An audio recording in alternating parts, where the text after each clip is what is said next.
দ্বাদশ শ্রেণী রসায়ন তৃতীয় অধ্যায় হ্যালো অ্যালকেন এবং হ্যালো অ্যারিন সমূহ। তো এখান থেকে আমরা কি পড়াশোনা করব? ত্রিমাত্রিক রসায়ন। ত্রিমাত্রিক রসায়ন থেকে কি পড়ব? অপ্রতিসম কার্বন, অপ্রতিসম অণু, প্রতিসম অণু। এই তিনটি জিনিস খুব ভালোভাবে বোঝার চেষ্টা করব, সবাই একটু মনোযোগ দিয়ে শুনবে। তো অপ্রতিসম কার্বন, অপ্রতিসম অণু, প্রতিসম অণু বোঝার জন্য আমি এখানে কয়েকটি যৌগের উদাহরণ নিয়েছি। এই হলো একটি যৌগ। এই যৌগটাকেই এখানে একই যৌগ, শুধু ফ্লাইং ওয়েস অভিক্ষেপ সংকেতে লিখেছি বা ত্রিমাত্রিকভাবে লিখেছি। এটা আরেকটা আলাদা যৌগ, আর এটার একটা সমবয়ব হচ্ছে এটা, মানে এটা হচ্ছে টার্টারিক অ্যাসিড আর কি। টার্টারিক অ্যাসিডেরই এটা একটা সমবয়ব। এই দুটো সমবয়বের মধ্যে গঠনের একটু পার্থক্য আছে। কোথায়? এই কার্বনটাতে, এই পজিশনটায় যদি লক্ষ্য করি, ডান দিকে এইচ আছে, বাঁ দিকে ওইচ আছে, আর এটার ক্ষেত্রে ডান দিকে ওইচ আছে আর বাঁ দিকে এইচ আছে, এইটুকুনি পার্থক্য আছে।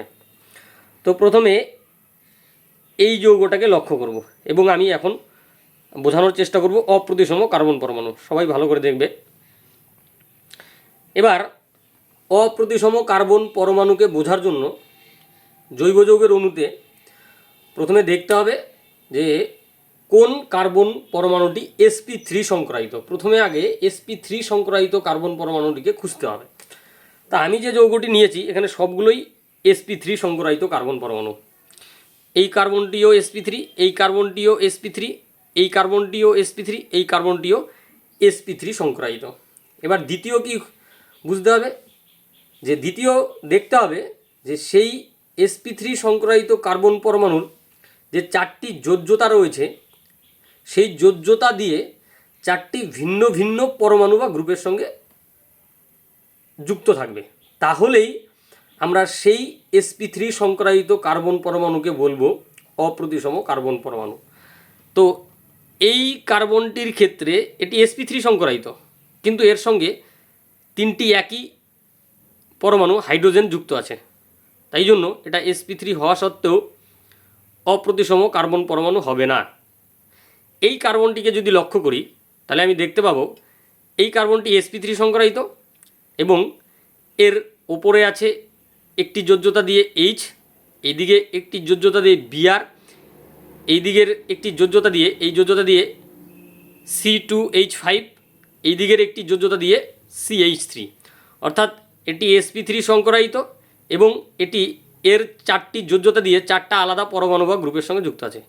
সেই জন্য এটাকে বলা হচ্ছে অপ্রতিসম কার্বন পরমাণু, যাকে আমরা স্টার দিয়ে চিহ্নিত করেছি। এই যৌগটির মধ্যে একটি অপ্রতিসম কার্বন পরমাণু আছে যার ক্ষেত্রে আমরা স্টার চিহ্ন দিয়েছি।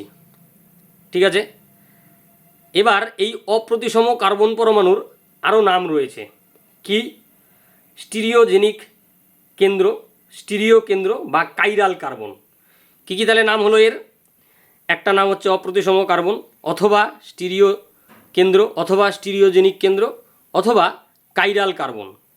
চারটি নাম রয়েছে। ঠিক, তাহলে আমরা একটু সংজ্ঞাটা দেখে নিচ্ছি। অপ্রতিসম কার্বন পরমাণু, sp3 সংক্রায়িত কার্বন পরমাণুর চারটি যোজ্যতা চতুস্তলকের চারটি কৌণিক বিন্দুর অভিমুখে প্রসারিত থাকে। এই যে এটা হচ্ছে sp3 সংক্রায়িত কার্বন পরমাণু, এই একটি যোজ্যতা, এই একটি যোজ্যতা, এই একটি যোজ্যতা, এই একটি যোজ্যতা। এরা কিভাবে প্রসারিত আছে? চতুস্তলকের চারটি কৌণিক বিন্দুর অভিমুখে প্রসারিত আছে। কার্বনের সঙ্গে যুক্ত চারটি পরমাণু বা গ্রুপ আলাদা হলে সেই কার্বন পরমাণুকে অপ্রতিসম কার্বন বা স্টিরিও কেন্দ্র বা স্টিরিওজেনিক কেন্দ্র বা কাইরাল কার্বন বলে। এবার এই অণুটিকেই আমরা ফ্লাইং ওয়েস অভিক্ষেপ সংকেতে এখানে অঙ্কন করেছি গঠনাকৃতিটি। এটা ত্রিমাত্রিক গঠনাকৃতি। তাহলে একইভাবে এই কার্বনটি হচ্ছে sp3 সংক্রায়িত এবং এর চারটি যোজ্যতা, এই যে একটি হাইড্রোজেন, একটি বিআর, একটি C2H5, একটি CH3, আলাদা আলাদা চারটি পরমাণু বা গ্রুপের সঙ্গে যুক্ত আছে। সেই জন্য এই কার্বনটি হচ্ছে অপ্রতিসম কার্বন বা স্টিরিও কেন্দ্র বা স্টিরিওজেনিক কেন্দ্র বা কাইরাল কার্বন। এবার আমরা আসছি 2 নম্বর উদাহরণ, যে যৌগটি আমরা নিয়েছি সেটা হচ্ছে টার্টারিক অ্যাসিডের একটি সমাবয়ব। এবার কি আছে, ওপরে COOH, তারপরে একটি কার্বন, সেই কার্বনের নিচে আরেকটি কার্বন, তারপরে আরেকটা COOH। এবার উপরেরটাকে যদি 1 নম্বর বলি তাহলে এটা 2, এটা 3, এটা 4। 2 নম্বর কার্বনের সঙ্গে 1 নম্বর কার্বনটি কিন্তু অপ্রতিসম কার্বন পরমাণু নয়। কেন? এর সঙ্গে প্রথমত আমরা জানি COOH এর যে সি কার্বন পরমাণুটি sp2 সংকরায়িত, আর তাছাড়াও এখানে কিন্তু দুটি একই পরমাণু CO তার সঙ্গে আরেকটিও, মানে দুইটি একই রকমের পরমাণু যুক্ত আছে, সেজন্য এটা কাইরাল কার্বন নয়। এই দ্বিতীয় কার্বন পরমাণুটি এর ওপরের দিকে আছে COOH, ডান দিকে OH, বাঁ দিকে H, নিচের দিকে এই একটা বড় গ্রুপ রয়েছে, সেই জন্য। আর এই কার্বনটি কিন্তু sp3 সংকরায়িত, তাহলে sp3 সংকরায়িত, এবং আমরা দেখতে পাচ্ছি 4টা আলাদা পরমাণু বা গ্রুপ যুক্ত রয়েছে, সেই জন্য এটা হচ্ছে কাইরাল কার্বন, যার জন্য একে স্টার দিয়ে চিহ্নিত করা হয়েছে। 3 নম্বর কার্বন পরমাণু যেটি রয়েছে তার ডান দিকে H, বাঁ দিকে OH, নিচে COOH, আর ওপরের দিকে এরকম একটা বড় গ্রুপ, অর্থাৎ এই কার্বনটি sp3 সংকরায়িত এবং এর সঙ্গে 4টি আলাদা আলাদা পরমাণু বা গ্রুপ যুক্ত রয়েছে, সেই জন্য এটা হচ্ছে অপ্রতিসম কার্বন, এবং এটাকে বোঝানোর জন্য এখানে একটা স্টার চিহ্ন দেওয়া হয়েছে। ঠিক আছে, তাহলে এই যৌগটিতে আমার কয়টি অপ্রতিসম কার্বন পরমাণু আছে? 2টি, আর আগেরটাতে ছিল 1টি।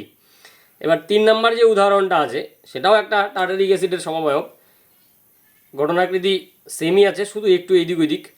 তো এই অণুটির ক্ষেত্রেও কিন্তু 2টি অপ্রতিসম কার্বন পরমাণু আছে, যে দুটোকে আমরা স্টার দিয়ে চিহ্নিত করেছি। ঠিক আছে, তাহলে আমার অপ্রতিসম কার্বন পরমাণু বলতে কি বোঝায় আমরা কিন্তু স্পষ্ট বুঝলাম। এবার নিচে আরেকটি যৌগ নেওয়া আছে, এই যৌগটির ক্ষেত্রে আমি দেখতে পাচ্ছি 3টি কার্বন পরমাণু আছে। এই 3টি কার্বন পরমাণুর কোনোটি sp3 নয়, sp3 সংকরায়িত নয়। কেন? এই কার্বনটি sp2, এই কার্বনটি sp2, এই কার্বনটি sp2, সরি মাঝখানের কার্বনটি হচ্ছে sp, এটি হচ্ছে sp। কেন? কারণ এই কার্বনের সঙ্গে 3টি সিগমা বন্ধন হয়েছে, একটি, দুটি, এই একটি, 3টি, এই জন্য এটার হচ্ছে sp2। এই কার্বনের এইদিকে একটি সিগমা বন্ধন, এইদিকে একটি সিগমা বন্ধন, সেই জন্য এই কার্বনটির সংকরায়ন হচ্ছে sp, আর এই কার্বনের 3টি সিগমা বন্ধন রয়েছে, একটি, দুইটি, 3টি, সেজন্য এটি হচ্ছে sp2। তাহলে কোনো কার্বনই sp3 নয়, সেজন্য এখানে কোনো অপ্রতিসম কার্বন পরমাণু নেই। আর এই ধরনের অণুগুলোকে বলা হয় অ্যালিন যৌগ। যে যৌগে কার্বনের দুদিকে দ্বিবন্ধন থাকে, একই কার্বনের দুদিকে দ্বিবন্ধন থাকে, তাহলে সেটাকে আমরা বলি অ্যালিন যৌগ। তাহলে এটা এক ধরনের অ্যালিন যৌগ। তাহলে এর মধ্যে কিন্তু কোনো কাইরাল কার্বন নেই। তাহলে এখানে আমি 1, 2, 3, 4 রকমের জৈব অণু নিয়েছি, তার মধ্যে 3টিতে অপ্রতিসম কার্বন পরমাণু বা কাইরাল কার্বন আছে, কিন্তু চতুর্থ যে যৌগটি অণুটি আমি নিয়েছি তাতে কিন্তু কোনো অপ্রতিসম কার্বন পরমাণু নেই। তো এই ছিল অপ্রতিসম কার্বন পরমাণু বা স্টিরিও কেন্দ্র বা স্টিরিওজেনিক কেন্দ্র বা অপ্রতিসম কাইরাল কার্বন। এবারেতে আমরা বোঝার চেষ্টা করব অপ্রতিসম অণু। তাহলে অপ্রতিসম অণু কাকে বলবো? যদি কোনো জৈব যৌগের অণুতে প্রতিসাম্য উপাদানের একটিও না থাকে, তাহলে প্রতিসাম্য উপাদান কি কি? প্রতিসাম্য উপাদান হচ্ছে 3টি: প্রতিসাম্য তল, প্রতিসাম্য কেন্দ্র, পরিবর্ত প্রতিসাম্য অক্ষ। এই 3টি প্রতিসাম্য উপাদানের একটিও যদি জৈব যৌগের অণুতে না থাকে, একটিও, তাহলে আমরা সেই জৈব অণুকে বলবো আমরা অপ্রতিসম অণু। তাহলে আমরা সংজ্ঞাটা কি? অপ্রতিসম অণুর সংজ্ঞা কি হচ্ছে? অপ্রতিসম অণু যদি জৈব যৌগের অণুতে প্রতিসাম্য তল, প্রতিসাম্য কেন্দ্র এবং পরিবর্ত প্রতিসাম্য অক্ষ, প্রতিসাম্যের এই উপাদানগুলির কোনোটিই না থাকে, তবে সেই অণুকে অপ্রতিসম অণু বলে। ভালো কথা। এবার আমরা একটা সম্পর্ক দেখার চেষ্টা করব যে অপ্রতিসম কার্বন পরমাণুর সঙ্গে কি অপ্রতিসম অণুর কোনো সম্পর্ক আছে। এবার এই যে এই 4টি জৈব অণু যদি আমি লক্ষ্য করি তাহলে দেখতে পাচ্ছি যে প্রথম যৌগটিতে অপ্রতিসম কার্বন পরমাণু আছে এবং এই অণুটি অপ্রতিসম অণু। কেন অপ্রতিসম অণু? তার কারণ এই অণুটিতে এই 3টির একটিও নেই, সেই জন্য এটি হচ্ছে অপ্রতিসম অণু। তাহলে অপ্রতিসম কার্বন পরমাণু আছে এবং অণুটি অপ্রতিসম অণু। এবার এই যৌগটির ক্ষেত্রে যদি দেখি, এই যৌগটির মধ্যে এই যে 3টি প্রতিসাম্য উপাদান তার একটিও নেই, সেই জন্য এটি অপ্রতিসম অণু এবং এখানে অপ্রতিসম কার্বন পরমাণুও আছে। তার মানে এই যৌগটির মধ্যে অপ্রতিসম কার্বন পরমাণু আছে এবং এই যৌগের অণুটি হচ্ছে অপ্রতিসম অণু। এবার তৃতীয় উদাহরণে যদি আসি তাহলে দেখতে পাচ্ছি যে এই যৌগটিতে 2টি অপ্রতিসম কার্বন পরমাণু আছে, কিন্তু অণুটির মধ্যে প্রতিসাম্য তল রয়েছে, যার জন্য কি হয়, অণুটি প্রতিসম অণু। তার মানে অপ্রতিসম কার্বন পরমাণু আছে এবং অণুটি হচ্ছে প্রতিসম।